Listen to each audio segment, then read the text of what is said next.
ఆచి చికెన్ మసాలా తెలంగాణలో మహిళా సంఘాల విజయ గాథలను తెలియజేసే ఇందిరా మహిళా శక్తి అచీవ్మెంట్ పుస్తకాన్ని మంత్రి సీతక్క ఆవిష్కరించారు. ఈ సందర్భంగా మహిళా సంఘాల సక్సెస్ స్టోరీలు ఎందరికో ప్రేరణగా నిలుస్తాయని అన్నారు. మహిళలు తలచుకుంటే సాధించలేనిది ఏదీ లేదని, మహిళలు అన్ని రంగాల్లో పురుషులతో సమానంగా రాణిస్తూ సమాజాభివృద్ధిలో భాగస్వాములు కావాలని మంత్రి సీతక్క పిలుపునిచ్చారు. మరొక దిక్కు అగ్రికల్చర్ సంబంధించి కూడా ఈసారి ఐక్యరాజ్య సమితి ద్వారా శ్రామిక మహిళల గురించి కూడా డిస్కస్ చేస్తా ఉన్నారు.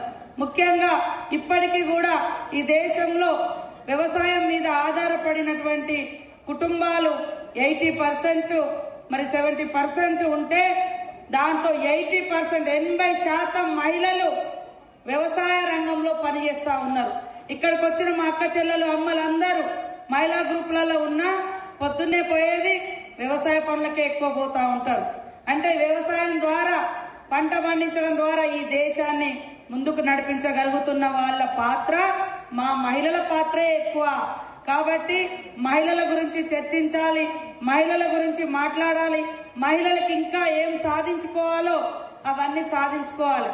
ఈ రోజు మహిళలకంటూ ఒక రోజు ఉండాలని ఐక్యరాజ్య సమితి గుర్తించి మరి 1975లో అంతర్జాతీయ మహిళా దినోత్సవంగా ప్రకటించడం జరిగింది.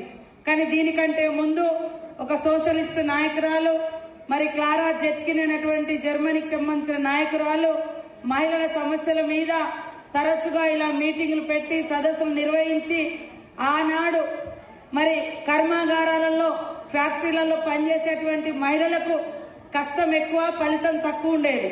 మగవాళ్ళతో సమానంగా పనిచేసిన వేతనాలు తక్కువ ఉండేది. అదే కాకుండా ఓటు హక్కు కూడా మహిళలకు లేదు.